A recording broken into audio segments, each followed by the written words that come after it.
একটা মেয়ে তার শ্বশুর বাড়িতে যাওয়ার আগে তার বাবাকে প্রশ্ন করলেন, আচ্ছা বাবা, আমাদের উঠোনে যে গাছটা আছে ওই গাছটা আমাদের পাশের বাগানে লাগানো যায় না?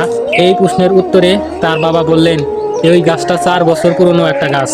যদি ওটা কোথাও লাগানো হয় তাহলে নতুন মাটিতে মানিয়ে নিতে পারবে না, গাছটি মারা যাবে।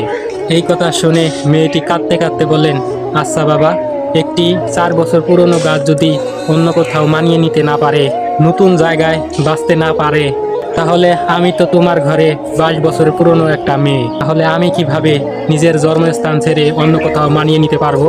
আসলে আমরা ছেলেরা মেয়েদের জীবনটা যতটা সহজ মনে করি, আসলে তাদের জীবনটা তত সহজ না। আমরা হয়তো ভুলে যাই আমাদের মতো ছেলেদেরকে যে আল্লাহ বানিয়েছে, ওদের মতো মেয়েদেরকে একই আল্লাহ বানিয়েছে। কারো জীবন সহজ, কারো জীবন কঠিন, এ কথাটা ঠিক না। নিজের জায়গা থেকে সবাই সমান।